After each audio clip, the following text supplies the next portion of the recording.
P ദിവ്യ social മീഡിയയിൽ കുറിച്ചൊരു post വളരെയധികം ശ്രദ്ധിക്കപ്പെട്ടിട്ടുണ്ട്.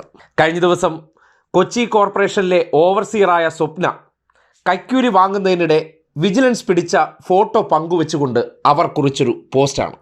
ആ പോസ്റ്റിന് വലിയൊരു അർത്ഥതലമുണ്ട്. കാര്യം, കൈക്കൂലി ആരോപണം ഉന്നയിച്ചതിൻ്റെ പേരിൽ ഇരയാക്കപ്പെട്ട വ്യക്തിയാണല്ലോ പി ദിവ്യ. ഇപ്പോൾ ഒരു കൈക്കൂലി കൈയോടെ പിടിക്കപ്പെട്ടപ്പോൾ അതിനെ ആഘോഷിക്കുന്നവർ ഇന്നലകളിൽ അതേ കാര്യത്തെക്കുറിച്ച് അറിവ് കിട്ടിയതിൻ്റെ അടിസ്ഥാനത്തിൽ ഒന്ന് പ്രതികരിച്ചു. അതിൻ്റെ പേരിൽ മൃഗീയമായി വേട്ടയാടപ്പെട്ടു. പക്ഷേ പുതിയൊരു സന്ദർഭത്തിൽ ഇതേ ആൾക്കാരെല്ലാം സ്വപ്ന എന്ന ഓവർസിയർകാരി കൈക്കൂലി വാങ്ങുന്നത് കണ്ടപ്പോൾ വല്ലാത്ത അമർഷം രേഖപ്പെടുത്തുന്നത് കാണാനിടയായി. എന്തായാലും ദിവ്യയുടെ പോസ്റ്റ് ഇങ്ങനെയാണ്: ജീവിക്കാൻ ഗതിയില്ലാത്തതുകൊണ്ട് കൈക്കൂലി വാങ്ങിയതല്ല, ലക്ഷങ്ങൾ ശമ്പളം വാങ്ങുന്നവരാണ്. എങ്കിലും കൈക്കൂലി കിട്ടാതെ ഫയൽ അനങ്ങില്ല. കൈക്കൂലിക്കാരിൽ ചിലർ മാത്രം ഇങ്ങനെ പിടിയിലാകും. അല്ലാത്തവർ ഇപ്പോഴും പുഞ്ചിരിച്ചുകൊണ്ട് അണിയറയിലാണ്. കൈക്കുഞ്ഞുങ്ങളെയും കൊണ്ടുവരെ കൈക്കൂലി വാങ്ങാനിറങ്ങി തുടങ്ങി. കഷ്ടം. ഒരുപാട് അർത്ഥതലമുണ്ട് ആ വാക്കുകളിൽ. കണ്ണൂരിലെ പെട്രോൾ പമ്പ് അനുവദിച്ചതുമായി ബന്ധപ്പെട്ട ഫയൽ നീക്കത്തിൽ കൈക്കൂലി കൊടുത്തു എന്ന് കൊടുത്ത ആൾ പി ദിവ്യയോട് വെളിപ്പെടുത്തി.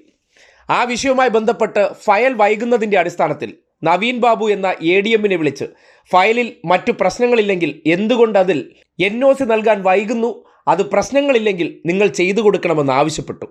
അതിനുശേഷവും നവീൻ ബാബു അക്കാര്യം ചെയ്തില്ല.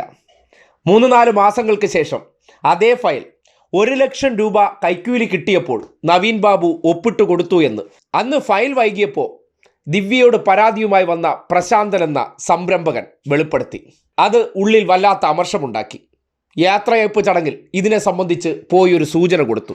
ശരിയാണ്, അത് പക്ഷേ നമ്മുടെ നാട്ടിൽ മഹാ അപരാധമായി ചിത്രീകരിക്കപ്പെട്ടു. നമ്മുടെ നാട്ടിലെ ഉദ്യോഗസ്ഥരെല്ലാം മാലാഖമാരാണെന്ന് ചിത്രീകരിക്കപ്പെട്ടുകൊണ്ട് ഭൂരിപക്ഷം നവീൻ ബാബുവിൻ്റെ പിന്നിൽ അണിനിരന്നു. കാര്യം, അദ്ദേഹം ഈ വിഷയവുമായി ബന്ധപ്പെട്ട് ജീവത്യാഗം ചെയ്തു. എന്തുകൊണ്ട് ജീവത്യാഗം ചെയ്തു എന്നതിനെ സംബന്ധിച്ച് വിവരങ്ങൾ പുറത്തു വരട്ടെ. പക്ഷേ ദിവ്യ ചെയ്ത പൊറുക്കാനാകാത്ത തെറ്റെന്താണ്? സ്വപ്ന ഇപ്പോൾ കൈക്കൂലി വാങ്ങിയത് പിടിക്കപ്പെട്ടു. പക്ഷേ പ്രശാന്തന് NOC കിട്ടിയാൽ മതിയായിരുന്നു. അയാൾ പൈസ കൊടുത്തത് മേടിച്ചതിന് ശേഷം അതിനെ സംബന്ധിച്ച് വെളിപ്പെടുത്തി. ഉദ്യോഗസ്ഥരൊക്കെ ഇങ്ങനെയാണ്, നിങ്ങളൊന്നും പറഞ്ഞാലൊന്നും അവർ ചെയ്യില്ല എന്ന് അറിയിച്ചു. അതിൻ്റെ ആത്മരോഷം അവർ പ്രകടിപ്പിച്ചു. അതിൻ്റെ പേരിൽ അവർ വേട്ടയാടപ്പെട്ടു. അവിടെയാണ് ദിവ്യയുടെ ഇപ്പോഴത്തെ ഈ പ്രതികരണം കൂടുതൽ ശ്രദ്ധിക്കപ്പെടുന്നത്.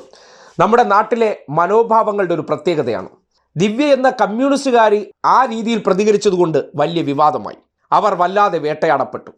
പക്ഷേ ഇത് മറ്റാരെങ്കിലും ആയിരുന്നെങ്കിൽ ആ ചെയ്തവർ ആഘോഷിക്കപ്പെട്ടേനെ.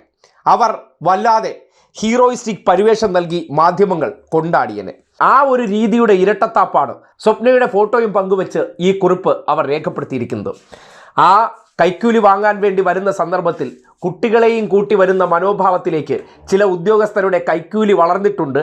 അവർ ഈ തെളിവുകളില്ലെങ്കിൽ ഇപ്പോഴും നിഷ്കളങ്കരാണ്. അവർ ചെയ്ത പ്രവർത്തനത്തെക്കുറിച്ച് അറിഞ്ഞ് പുറത്തു പറഞ്ഞാൽ ആ പറയുന്നവർ കമ്മ്യൂണിസ്റ്റുകാരാണെങ്കിൽ ഇതുപോലെ വേട്ടയാടപ്പെടും. കൈയോടെ പിടിക്കുമ്പോൾ നിങ്ങൾ അന്താളിക്കുന്നുണ്ടെങ്കിൽ ചിലർ അതിനെതിരെ ശക്തമായിട്ടുള്ള പ്രതിരോധമായി നിലകൊള്ളുന്നവരെ എങ്ങനെയാണ് സമൂഹം ആ പ്രവൃത്തിയുടെ പേരിൽ വേട്ടയാടുന്നു എന്നതിൻ്റെ കൃത്യമായിട്ടുള്ള തെളിവാണ്, അല്ലെങ്കിൽ കൃത്യമായിട്ടുള്ള ഇരയാണ് പി ദിവ്യ എന്ന് പറയേണ്ടി വരികയാണ്.